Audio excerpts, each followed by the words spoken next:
So, okay, our current situation, we have been going through a lot, i.e., on, me being stressed because currently I've been out of work since when?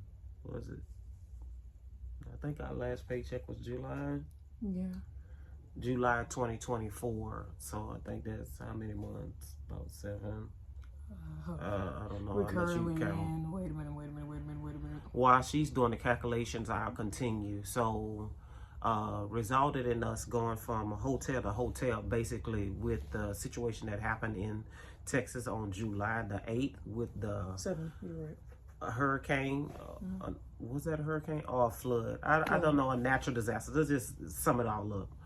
So, basically, I have been having a hard time obeying God because of the fact that the weight of carrying the weight of everything. And not saying my daughter's not doing it. Like, for example, she has gone into her stocks, her savings, and basically we have been like a tag team on trying to do bills and stuff like that. I have literally just even stopped paying my credit card bills and stuff like that. So with the snow that came, we're currently now, we moved from Texas back to Louisiana. Y'all need to do all our business, but anyway, and currently staying in a house. I have to say the blessed thing on that is we're still close with each other, I would say.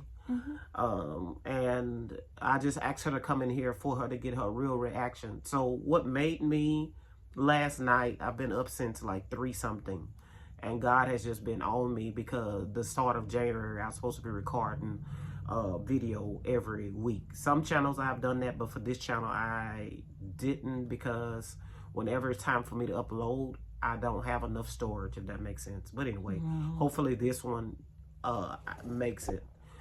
I say all that to say is obeying God is not easy. It's gonna look very different for everybody. For example, I woke up this morning after I said to God, this was like about from 3 to 5, I'm battling with this, obeying what he told me to do. And my daughter don't know that because she's sleeping. You see what I'm saying? Sound asleep. And I'm just like up with it. So on my door I hear do. So I'm thinking like, oh my God, this is police or something. I'm like, because I finally like laid down. This is like around 8 something. Because I finally laid back down around about 7. It's my neighbor. We real cool. Shout out to him. But you don't need to know his name. That ain't your business. And he told me that my it was leaking. I had a leak outside. So I'm like, what you mean? So I throw my robe on.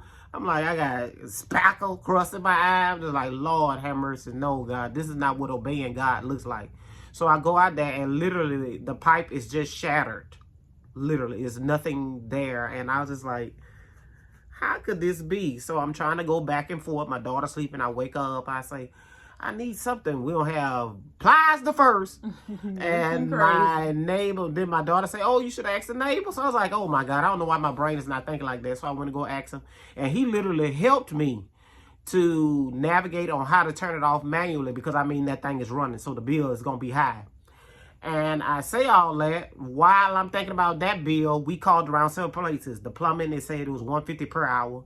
Another person said $125. One person said $79. And what else? You talk about that one while I get this one. It's $79 on site charge, and then they take that charge. They take the $79 and they put it towards the actual price of once they finish assessing the whole situation. And then we called the other professionals, Roto-Rooter, and they were saying that they won't be able to come out until what day that was? Wednesday. Wednesday. Roto-Rooter, that'll be Monday. Monday. And we are now currently at Friday. So that's a long time, 2 days to go without water. So while I'm thinking about that, processing that, I called another place, and they're like about 30 minutes away from us. And they say they could do it for $350. But the problem is I don't have physical cards, because some kind of way in the mail with me moving, they sent my cards to an old address, so I had to update all of that. Okay. You try to say, where's the silver lining? Right. So right as I'm doing that, I get this bill. And Clico say on January the 30th is $307. I gotta pay for that. So I'm not even thinking about the water. I already know, like my neighbor said, that water bill gonna be sky high because it's just been running.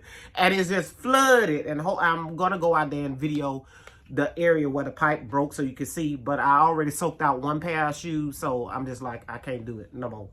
So I came back in here and I was telling my daughter, I said, man, it turns into something gonna have to give because I can't do it.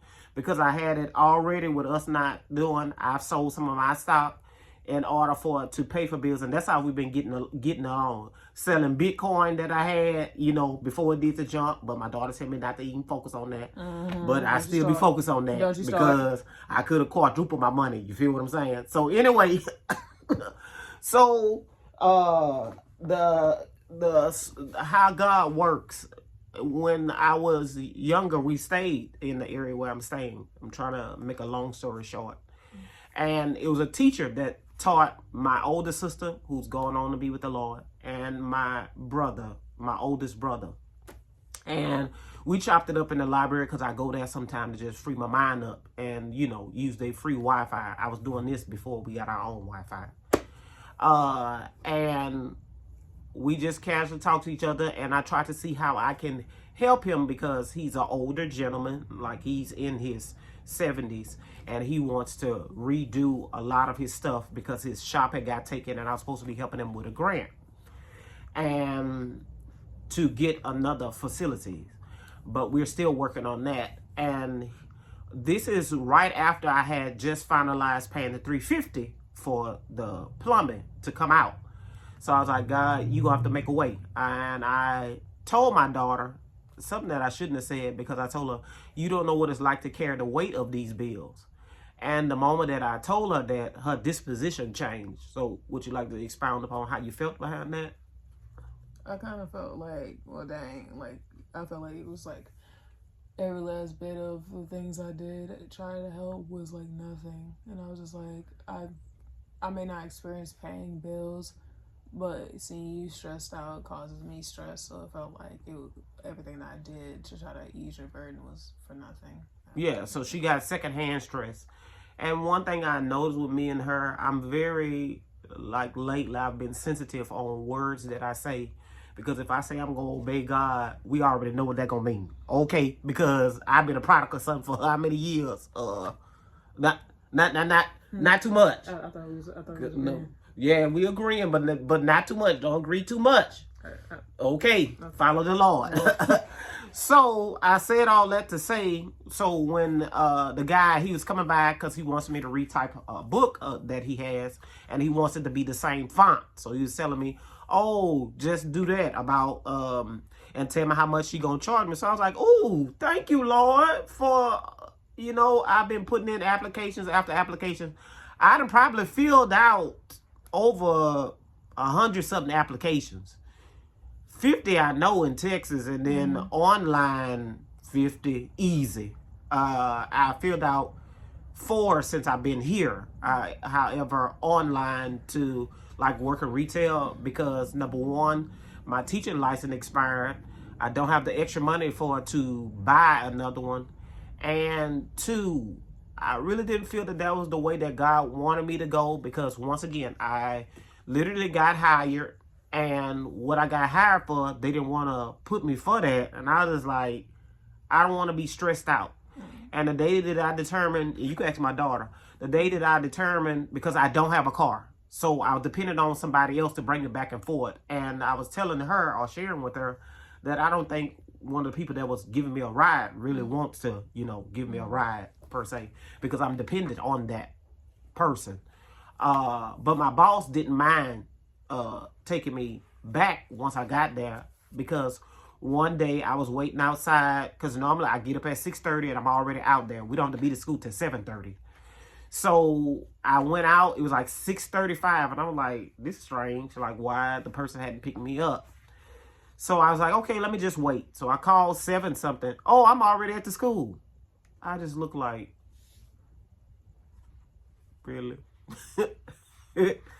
You didn't think about picking up the phone to say, oh, I'm outside, or oh, I'm not? Because, you know, I would have walked, because that's what me and my daughter do anyway, because of the fact that Really, there's no Uber or Lyft because we're in a rural community. But so